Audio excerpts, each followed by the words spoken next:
नमस्कार साथियों, आप सभी का स्वागत है कहानी केंद्र में। मेरा नाम है मलय भट्टाचार्य। आज आप सुनेंगे मुंशी प्रेमचंद द्वारा लिखी कहानी प्रेरणा। कहानी शुरू करने से पहले सभी से ये निवेदन है कि जिन्होंने अभी तक चैनल को सब्सक्राइब नहीं किया है वे चैनल को सब्सक्राइब करें और उसका एक बेशकीमती हिस्सा बन जाइए, जिससे आने वाले दिनों में अपलोड होने वाली कहानियाँ आप सुन सकें। तो शुरू करते हैं आज की कहानी।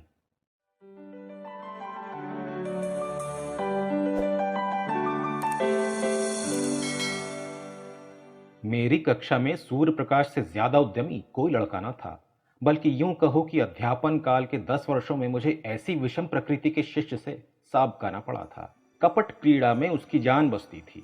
अध्यापकों को बनाने और चिढ़ाने, उद्योगी बालकों को छेड़ने और रुलाने में ही उसे आनंद आता था।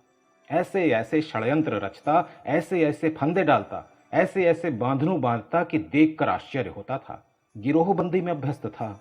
खुदाई फौजदारों की एक फौज बना ली थी और उसके आतंक से शाला पर शासन करता था। मुख्य अधिष्ठाता की आज्ञा टल जाए, मगर क्या मजाल कि कोई उसके हुक्म की अवज्ञा कर सके।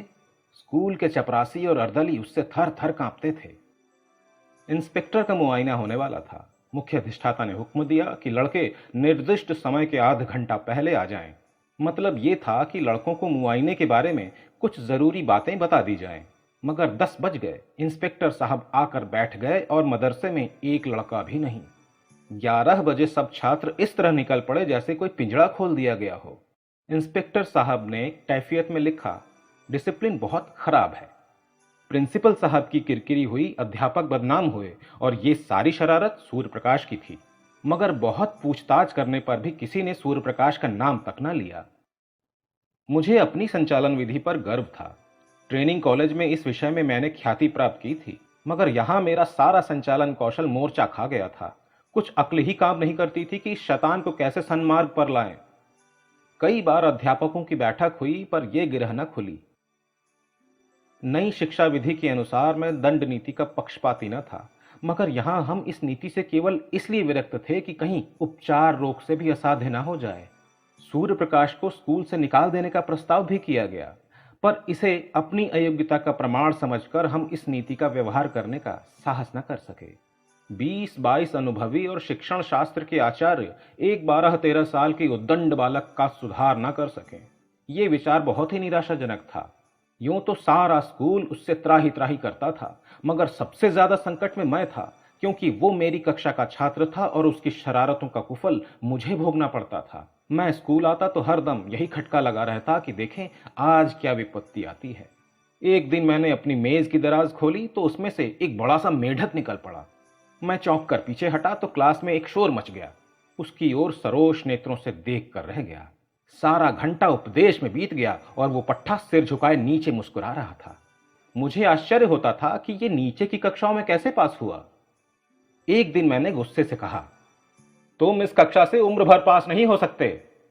सूर्य प्रकाश ने अविचलित भाव से कहा, आप मेरे पास होने की चिंता ना करें, मैं हमेशा पास हुआ हूं और अब की भी होऊंगा। असंभव। असंभव संभव हो जाएगा। मैं साश्चर्य उसका मुंह देखने लगा। ज़हीन से ज़हीन लड़का भी अपनी सफलता का दावा इतने निर्विवाद रूप से नहीं कर सकता था। मैंने सोचा वो प्रश्न पत्र उड़ा लेता होगा। मैंने प्रतिज्ञा की, अब की इसकी एक चाल भी न चलने दूंगा। देखूं कितने दिन इस कक्षा में पड़ा रहता है, आप घबरा कर निकल जाएगा।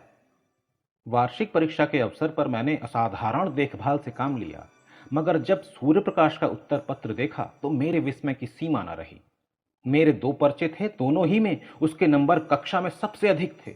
मुझे खूब मालूम था कि वो मेरे किसी पर्चे का कोई प्रश्न भी हल नहीं कर सकता। मैं इसे सिद्ध कर सकता था, मगर उसके उत्तर पत्रों का क्या करता। लिपि में इतना भेद न था जो कोई संदेह उत्पन्न कर सकता।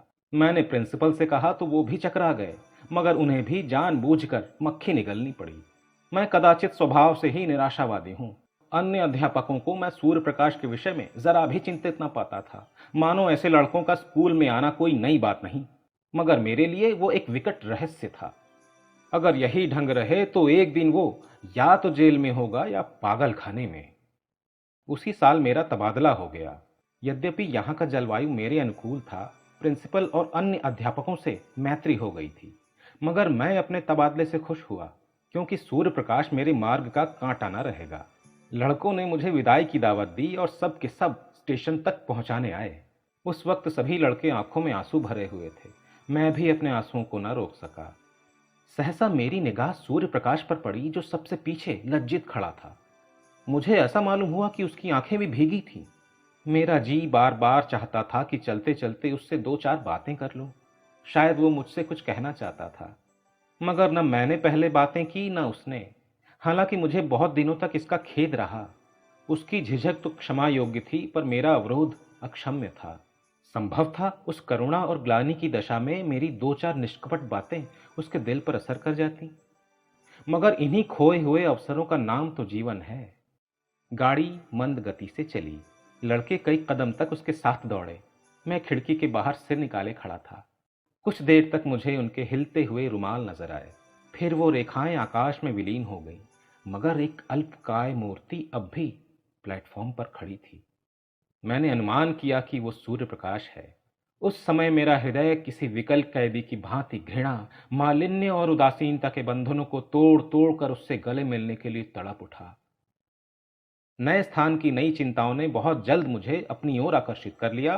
पिछले दिनों की याद एक हसरत बनकर रह गई। न किसी का कोई खत आया, न मैंने कोई खत लिखा।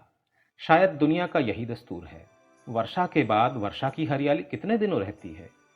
संयोग से मुझे इंग्लैंड में विद्याभ्यास का अवसर मिल गया। वहां 3 साल लग गए। वहां से लौटा तो एक कॉलेज का प्रिंसिपल बना दिया गया। यह सिद्धि मेरे लिए बिल्कुल आशातीत थी। मेरी भावना स्वप्न में भी इतनी दूर नहीं उड़ी थी, किंतु पदलिप्सा अब किसी और भी ऊंची डाली पर आश्रय लेना चाहती थी। शिक्षा मंत्री ने रब्त जब्त पैदा किया। मंत्री महोदय मुझ पर कृपा रखते थे, मगर वास्तव में शिक्षा के मौलिक सिद्धांतों का उन्हें ज्ञान न था। मुझे पाकर उन्होंने सारा भार मेरे ऊपर डाल दिया। घोड़े पर सवार वो थे, लगाम मेरे हाथ में थी। फल ये हुआ कि उनके राजनीतिक विपक्षियों से मेरा विरोध हो गया। मुझ पर जा बेजा आक्रमण होने लगे। मैं सिद्धांत रूप से अनिवार्य शिक्षा का विरोधी हूं। मेरा विचार है कि हर मनुष्य को उन विषयों में ज्यादा स्वाधीनता होनी चाहिए जिनका उससे निज संबंध है। मेरा विचार है कि यूरोप में अनिवार्य शिक्षा की जरूरत है, भारत में नहीं। भौतिकता पश्चिमी सभ्यता का मूल तत्व है। वहां किसी काम की प्रेरणा आर्थिक लाभ के आधार पर होती है। जिंदगी की जरूरतें ज्यादा हैं, इसलिए जीवन संग्राम भी अधिक भीषण है।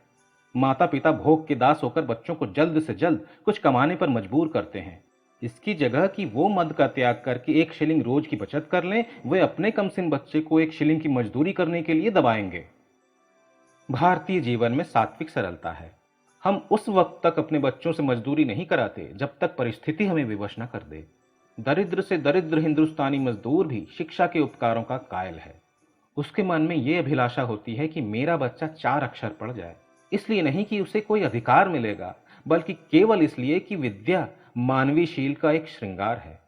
अगर यह जानकर भी वो अपने बच्चे को मदरसे नहीं भेजता, तो समझ लेना चाहिए कि वो मजबूर है। ऐसी दशा में उस पर कानून का प्रहार करना मेरी दृष्टि में न्याय संगत नहीं है। इसके सिवाय मेरे विचार में अभी हमारे देश में योग्य शिक्षकों का अभाव है। अर्ध शिक्षित और अल्प वेतन पाने वाले अध्यापकों से आप ये आशा नहीं रख सकते हैं कि वो कोई ऊंचा आदर्श आपके सामने रख सकें। अधिक से अधिक इतना ही होगा कि 4-5 वर्ष में बालक को अक्षर ज्ञान हो जाएगा। मैं इसे पर्वत खोद कर चूहिया निकालने के तुल्य समझता हूँ। वयस प्राप्त हो जाने पर यह मसला 1 महीने में आसानी से तय किया जा सकता है। मैं अनुभव से कह सकता हूं कि युवावस्था में हम जितना ज्ञान 1 महीने में प्राप्त कर सकते हैं, उतना बाल्यावस्था में 3 साल में भी नहीं कर सकते। फिर खामखा बच्चों को मदरसे में कैद करने से क्या लाभ। मदरसे के बाहर रहकर उसे स्वच्छ वायु तो मिलती, प्राकृतिक अनुभव तो होते। पाठशाला में बंद करके तो आप उसकी मानसिक और शारीरिक दोनों विधानों की जड़ काट देते हैं।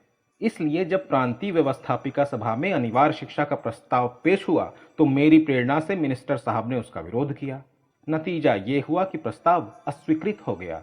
फिर क्या था, मिनिस्टर साहब की और मेरी वो ले दे हुई कि कुछ ना पूछिए। व्यक्तिगत आक्षेप किए जाने लगे। मैं गरीब की बीवी था, मुझे ही सबकी भाभी बनना पड़ा। मुझे देशद्रोही, उन्नति का शत्रु और नौकरशाही का गुलाम कहा गया। मेरे कॉलेज में जरा सी कोई बात होती तो काउंसिल में मुझ पर वर्षा होने लगती। मैंने एक चपरासी को पृथक किया। सारी काउंसिल पंजे झाड़ कर पीछे पड़ गई। आखिर मिनिस्टर को मजबूर होकर उस चपरासी को बहाल करना पड़ा। ये अपमान मेरे लिए असह्य था। शायद कोई भी इसे सहन न कर सकता। मिनिस्टर साहब से मुझे शिकायत नहीं, वो मजबूर थे। हाँ, इस वातावरण में काम करना मेरे लिए दुस्साध्य हो गया। मुझे अपने कॉलेज के आंतरिक संगठन का भी अधिकार नहीं। अमुक क्यों नहीं परीक्षा में भेजा गया? अमुक के बदले अमुक को क्यों नहीं छात्रवृत्ति दी गई? अमुक अध्यापक को अमुक कक्षा क्यों नहीं दी जाती? इस तरह के सारहीन आक्षेपों ने मेरी नाक में दम कर दिया था। इस नई चोट ने कमर तोड़ दी। मैंने इस्तीफा दे दिया। मुझे मिनिस्टर साहब से इतनी आशा अवश्य थी कि वो कम से कम इस विषय में न्यायपरायणता से काम लेंगे, मगर उन्होंने न्याय की जगह नीति को मान्य समझा और मुझे कई साल की भक्ति का ये फल मिला कि मैं पदच्युत कर दिया गया। संसार का ऐसा कटु अनुभव मुझे अब तक ना हुआ था। ग्रह भी कुछ बुरे आ गए थे। उन्हीं दिनों पत्नी का देहांत हो गया। अंतिम दर्शन भी न कर सका। संध्या समय नदी तट पर सैर करने गया था। वो कुछ अस्वस्थ थीं। लौटा तो उनकी लाश मिली। कदाचित हृदय गति बंद हो गई थी। इस आघात ने कमर तोड़ दी। माता के प्रसाद और आशीर्वाद से बड़े बड़े महान पुरुष कृतार्थ हो गए हैं। मैं जो कुछ हुआ पत्नी के प्रसाद और आशीर्वाद से हुआ। वो मेरे लिए भाग्य विधात्री थीं। कितना अलौकिक त्याग था, कितना विशाल धैर्य। उनके माधुर्य में तीक्ष्णता का नाम भी न था। मुझे याद नहीं आता कि मैंने कभी उनकी भ्रुकुटी संकुचित देखी हो। निराश होना तो जानती ही न थी। मैं कई बार सख्त बीमार पड़ा हूं। वैद्य भी निराश हो गए, पर वो अपने धैर्य और शांति से अणु मात्र भी विचलित नहीं हुई। उन्हें विश्वास था कि वो अपने पति के जीवन काल में मरेंगी, और वही हुआ भी। मैं जीवन में अब तक उन्हीं के सहारे खड़ा था। जब वो अवलंबन ही न रहा तो जीवन कहाँ रहता? खाने और सोने का नाम जीवन नहीं है। जीवन नाम है सदैव आगे बढ़ते रहने की लगन का। ये लगन गायब हो गई। मैं संसार से विरक्त हो गया और एकांतवास में जीवन के दिन व्यतीत करने का निश्चय करके एक छोटे से गांव में जा बसा। चारों तरफ ऊंचे ऊंचे टीले थे और एक ओर गंगा बहती थी। मैंने नदी के किनारे एक छोटा सा घर बना लिया और उसी में रहने लगा। मगर काम करना तो मानवीय स्वभाव है। बेकारी में जीवन कैसे कटता? मैंने एक छोटी सी पाठशाला खोल ली। एक वृक्ष की छांव में गांव के लड़कों को जमा कर कुछ पढ़ाया करता था। उसकी यहां इतनी ख्याति हुई कि आसपास के गांवों के छात्र भी आने लगे। एक दिन मैं अपनी कक्षा को पढ़ा रहा था कि पाठशाला के पास एक मोटर आकर रुकी और उसमें से जिले के डिप्टी कमिश्नर उतर पड़े। मैं उस समय केवल एक कुर्ता और धोती पहने हुए था। इस वेश में एक हाकिम से मिलते हुए शर्म आ रही थी। डिप्टी कमिश्नर मेरे समीप आए और मैंने झेंपते हुए हाथ बढ़ाया, मगर वो मुझसे हाथ मिलाने के बदले मेरे पैरों की ओर झुके और उन पर अपना सिर रख दिया। मैं कुछ ऐसा सिटपिटा गया कि मेरे मुंह से एक शब्द भी ना निकला। मैं अंग्रेजी अच्छी लिखता हूं, दर्शन शास्त्र का भी आचार्य हूं, व्याख्यान भी अच्छे दे लेता हूं, मगर इन गुणों में एक भी श्रद्धा के योग्य नहीं। श्रद्धा तो ज्ञानियों और साधुओं ही के अधिकार की वस्तु है। अगर मैं ब्राह्मण होता तो एक बात थी, हालांकि एक सिविलियन का किसी ब्राह्मण के पैरों पर सिर रखना भी अति चिंतनीय है। मैं अभी इसी विस्मय में पड़ा हुआ था। डिप्टी कमिश्नर ने सिर उठाया और मेरी तरफ देखकर कहा, आपने शायद मुझे पहचाना नहीं। इतना सुनते ही मेरे स्मृति नेत्र खुल गए। बोला, आपका नाम सूर्य प्रकाश तो नहीं है?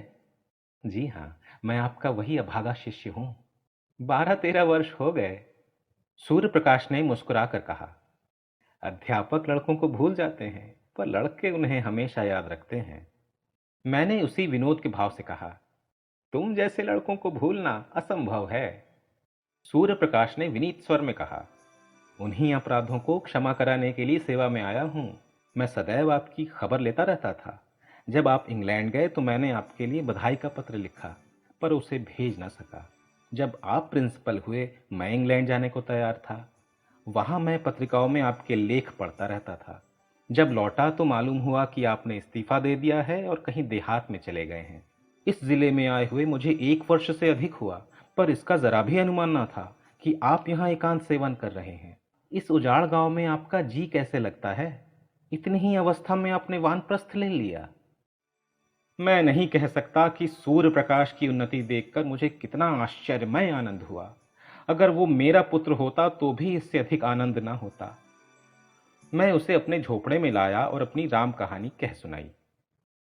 सूर्य प्रकाश ने कहा, तो ये कहिए कि आप अपने ही एक भाई के विश्वासघात के शिकार हुए। मेरा अनुभव तो अभी बहुत कम है, मगर इतने ही दिनों में मुझे मालूम हो गया कि हम लोग अभी अपनी जिम्मेदारियों को पूरा करना नहीं जानते। मिनिस्टर साहब से भेंट हुई तो पूछूंगा कि क्या यही उनका धर्म था। मैंने जवाब दिया, भाई उसका दोष नहीं। संभव है इस दशा में मैं भी वही करता जो उन्होंने किया। मुझे अपने स्वार्थ लिप्सा की सजा मिल गई और उसके लिए भी मैं उनका ऋणी हूं। बनावट नहीं, सत्य कहता हूं कि यहां मुझे जो शांति है वो और कहीं न थी। इस एकांत जीवन में मुझे जीवन के तत्वों का वो ज्ञान हुआ जो संपत्ति और अधिकार की दौड़ में किसी तरह संभव न था। इतिहास और भूगोल के पोथे चाट कर और यूरोप के विद्यालयों की शरण जाकर भी मैं अपनी ममता को न मिटा सका, बल्कि ये रोग दिन दिन और भी असाध्य होता जा रहा था। आप सीढ़ियों पर पांव रखे बगैर छत की ऊंचाई तक नहीं पहुंच सकते। संपत्ति की अट्टालिका तक पहुंचने में दूसरों की जिंदगी ही जीनों का काम देती है। आप उन्हें कुचलकर ही लक्ष्य तक पहुंच सकते हैं। वहां सौजन्य और सहानुभूति का स्थान नहीं। मुझे ऐसा मालूम होता है कि उस वक्त मैं हिंस्र जंतुओं से घिरा हुआ था और मेरी सारी शक्तियां अपनी आत्मरक्षा में लगी रहती थीं। यहां मैं अपने चारों ओर संतोष और सरलता देखता हूं। मेरे पास जो लोग आते हैं कोई स्वार्थ लेकर नहीं आते और न मेरी सेवाओं में प्रशंसा या गौरव की लालसा है। ये कहकर मैंने सूर्य प्रकाश के चेहरे की ओर गौर से देखा। कपट मुस्कान की जगह ग्लानि का रंग था। शायद ये दिखाने आया था कि आप जिसकी तरफ से इतने निराश हो गए थे वो अब इस पद को सुशोभित कर रहा है। वो मुझसे अपने सदुद्योग का बखान चाहता था। मुझे अब अपनी भूल मालूम हुई। एक संपन्न आदमी के सामने समृद्धि की निंदा उचित नहीं। मैंने तुरंत बात पलटकर कहा, मगर तुम अपना हाल तो कहो, तुम्हारी ये काया पलट कैसे हुई? तुम्हारी शरारतों को याद करता हूं तो अब भी रोए खड़े हो जाते हैं। किसी देवता के वरदान के सिवा और कहीं ये विभूति प्राप्त ना हो सकती थी। सूर्य प्रकाश ने मुस्कुरा कर कहा, आपका आशीर्वाद था। मेरे बहुत आग्रह करने पर सूर्य प्रकाश ने अपना वृत्तांत सुनाना शुरू किया। आपके चले जाने के कई दिन बाद मेरा ममेरा भाई स्कूल में दाखिल हुआ। उसकी उम्र 8-9 साल से ज्यादा न थी। प्रिंसिपल साहब उसे हॉस्टल में न लेते थे और न मामा साहब उसके ठहरने का प्रबंध कर सकते थे। उन्हें इस संकट में देखकर मैंने प्रिंसिपल साहब से कहा, उसे मेरे कमरे में ठहरा दीजिए। प्रिंसिपल साहब ने इसे नियम विरुद्ध बतलाया। इस पर मैंने बिगड़कर उसी दिन हॉस्टल छोड़ दिया और एक किराए का मकान लेकर मोहन के साथ रहने लगा। उसकी माँ कई साल पहले मर चुकी थी। इतना दुबला पतला कमजोर और गरीब लड़का था कि पहले ही दिन मुझे उस पर दया आने लगी। कभी उसके सिर में दर्द होता, कभी ज्वर हो आता। आए दिन कोई न कोई बीमारी खड़ी रहती थी। इधर सांझ हुई और उसे झपकियां आने लगी। बड़ी मुश्किल से भोजन करने उठता। दिन चढ़े तक सोया करता और जब तक मैं गोद में उठाकर बिठा न देता उठने का नाम न लेता।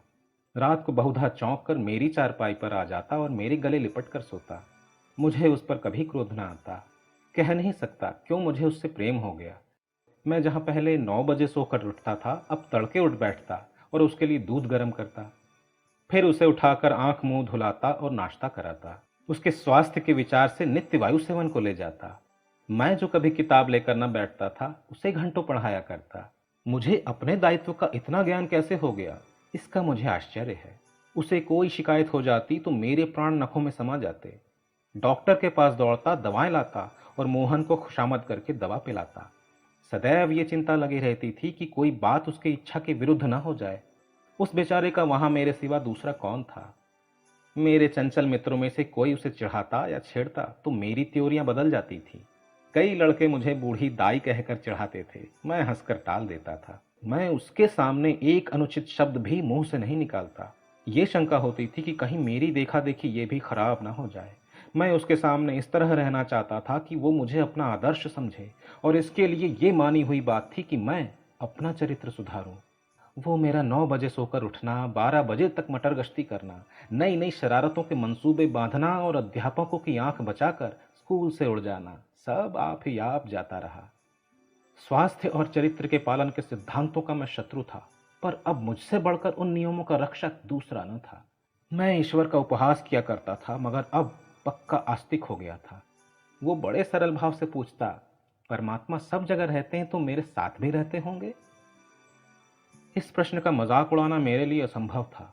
मैं कहता, हाँ, परमात्मा तुम्हारे हमारे सबके पास रहते हैं और हमारी रक्षा करते हैं। ये आश्वासन पाकर उसका चेहरा आनंद से खिल उठता था। कदाचित वो परमात्मा की सतत का अनुभव करने लगा था। साल ही भर में मोहन कुछ से कुछ हो गया। मामा साहब दोबारा आए तो उसे देखकर चकित रह गए। आंखों में आंसू भरकर बोले, बेटा तुमने इसको जिला दिया। नहीं, मैं तो निराश हो चुका था। इसका पुनीत फल तुम्हें ईश्वर देंगे। इसकी मां स्वर्ग में बैठी हुई आशीर्वाद दे रही हैं। सूर्य प्रकाश की आंखें उस वक्त भी सजल हो गई थीं। मैंने पूछा, मोहन भी तुम्हें बहुत प्यार करता होगा। सूर्य प्रकाश के सजल नेत्रों में हसरत से भरा हुआ आनंद चमक उठा। बोला, वो मुझे एक मिनट के लिए भी ना छोड़ता था। मेरे साथ बैठता, मेरे साथ खाता, साथ सोता। मैं ही उसका सब कुछ था। आज वो संसार में नहीं है, मगर मेरे लिए वो अब भी उसी तरह जीता जागता है। मैं जो कुछ हूं उसी का बनाया हुआ हूं। अगर वो दैवी विधान की भांति मेरा पथ प्रदर्शक न बन जाता तो शायद आज मैं किसी जेल में पड़ा होता। एक दिन मैंने कह दिया था, अगर तुम रोज नहा न लिया करोगे मैं तुमसे न बोलूंगा। नहाने से वो न जाने क्यों जी चुराता। मेरी धमकी का फल यह हुआ कि वो नित्य प्रातःकाल नहाने लगा। कितनी ही सर्दी क्यों ना हो, कितनी ही ठंडी हवा चले, लेकिन वो स्नान अवश्य करता था। देखता रहता था मैं किस बात से खुश होता हूँ। एक दिन मैं कई मित्रों के साथ थिएटर देखने चला गया। ताकीद कर गया था कि तुम खाना खाकर सो रहना। 3 बजे रात को लौटा तो देखा वो बैठा हुआ है। मैंने पूछा, तुम सोए नहीं? बोला, नींद नहीं आई। उस दिन से मैंने थिएटर जाने का नाम न लिया। बच्चों में प्यार की जो एक भूख होती है, दूध, मिठाई और खिलौने से भी ज्यादा मादक, जो माँ की गोद के सामने संसार की निधि की भी परवाह नहीं करती, मोहन की वो भूख कभी संतुष्ट ना होती थी। पहाड़ों से टकराने वाली सारस की आवाज की तरह वो सदैव उसकी नसों में गूंजा करती थी। जैसे भूमि पर फैली हुई लता कोई सहारा पाते ही उससे चिपट जाती है, वही हाल मोहन का था। वो मुझसे ऐसा चिपट गया था कि पृथक किया जाता तो उसकी कोमल बेली के टुकड़े टुकड़े हो जाते। वो मेरे साथ 3 साल रहा और तब तक मेरे जीवन में प्रकाश की एक रेखा डालकर अंधकार में विलीन हो गया। उस जीर्ण काया में कैसे कैसे अरमान भरे हुए थे। कदाचित ईश्वर ने मेरे जीवन में एक अवलंबन की सृष्टि करने के लिए ही उसे भेजा था। उद्देश्य पूरा हो गया तो वो क्यों रहता। गर्मियों की तातील थी। 2 तातीलों में मोहन मेरे ही साथ रहा था। मामा जी के आग्रह करने पर भी घर न गया। अब की कॉलेज के छात्रों ने कश्मीर यात्रा करने का निश्चय किया और मुझे उसका अध्यक्ष बनाया। कश्मीर यात्रा की अभिलाषा मुझे चिरकाल से थी, इस अवसर को गनीमत समझा। मोहन को मामा जी के पास भेजकर मैं कश्मीर चला गया। 2 महीने के बाद लौटा तो मालूम हुआ मोहन बीमार है। कश्मीर में मुझे बार बार मोहन की याद आती थी और जी चाहता था लौट आऊं। मुझे उस पर इतना प्रेम है, इसका अंदाजा मुझे कश्मीर जाकर हुआ। लेकिन मित्रों ने पीछा ना छोड़ा। उसकी बीमारी की खबर पाते ही मैं अधीर हो उठा और दूसरे ही दिन उसके पास जा पहुंचा। मुझे देखते ही उसके पीले और सूखे हुए चेहरे पर आनंद की स्फूर्ति झलक पड़ी। मैं दौड़कर उसके गले से लिपट गया। उसकी आंखों में वो दूर दृष्टि और चेहरे पर वो अलौकिक आभा थी जो मंडराती हुई मृत्यु की सूचना देती है। मैंने आवेश से कांपते हुए स्वर में पूछा, ये तुम्हारी दशा है मोहन? 2 ही महीने में ये नौबत पहुंच गई। मोहन ने सरल मुस्कान के साथ कहा, आप कश्मीर की सैर करने गए थे, मैं आकाश की सैर करने जा रहा हूं। मगर ये दुख की कहानी कहकर मैं रोना और रुलाना नहीं चाहता। मेरे चले जाने के बाद मोहन इतने परिश्रम से पढ़ने लगा मानो तपस्या कर रहा हो। उसे ये धुन सवार हो गई थी कि साल भर की पढ़ाई 2 महीने में समाप्त कर ले और स्कूल खुलने के बाद मुझसे इस श्रम का प्रशंसा रूपी उपहार प्राप्त करे। मैं किस तरह उसकी पीठ ठोकूंगा, शाबाशी दूंगा, अपने मित्रों से बखान करूंगा। इन भावनाओं ने अपने सारे बालोचित उत्साह और तल्लीनता के साथ उसे वशीभूत कर लिया। मामा जी को दफ्तर के कामों से इतना अवकाश कहाँ कि उसके मनोरंजन का ध्यान रखें। शायद उसे प्रतिदिन कुछ न कुछ पढ़ते देखकर वो दिल में खुश होते थे। उसे खेलते ना देखकर भला क्या कहते। फल ये हुआ कि मोहन को हल्का हल्का ज्वर आने लगा, किंतु उस दशा में भी उसने पढ़ना ना छोड़ा। कुछ और अतिक्रम भी हुए, ज्वर का प्रकोप और भी बढ़ा। पर उस दशा में भी ज्वर कुछ हल्का हो जाता तो किताबें देखने लगता था। उसके प्राण मुझ में ही बने रहते थे। ज्वर की दशा में भी नौकरों से पूछता, भैया का पत्र आया, वो कब आएंगे? इसके सिवा और कोई दूसरी अभिलाषा न थी। अगर मुझे मालूम होता कि कश्मीर यात्रा इतनी महंगी पड़ेगी तो उधर जाने का नाम न लेता। उसे बचाने के लिए मुझसे जो कुछ हो सकता था वो सब मैंने किया, किंतु बुखार टाइफाइड था, उसकी जान लेकर ही उतरा। उसके जीवन का स्वप्न मेरे लिए किसी ऋषि का आशीर्वाद बनकर मुझे प्रोत्साहित करने लगा, और ये उसी का शुभ फल है कि आज आप मुझे इस दशा में देख रहे हैं। मोहन की बाल अभिलाषाओं को प्रत्यक्ष रूप में लाकर मुझे ये संतोष होता है कि शायद उसकी पवित्र आत्मा मुझे देखकर प्रसन्न होती हो। यही प्रेरणा थी कि जिसने कठिन से कठिन परीक्षाओं में भी मेरा बेड़ा पार लगाया। नहीं तो मैं आज भी वही मंदबुद्धि सूर्य प्रकाश हूं जिसकी सूरत से आप चिढ़ते थे। उस दिन से मैं कई बार सूर्य प्रकाश से मिल चुका हूं। जब वो इस तरफ आ जाता है तो बिना मुझसे मिले नहीं जाता। मोहन को अब भी वो अपना इष्ट देव समझता है। मानव प्रकृति का ये एक ऐसा रहस्य है जिसे मैं आज तक नहीं समझ सका।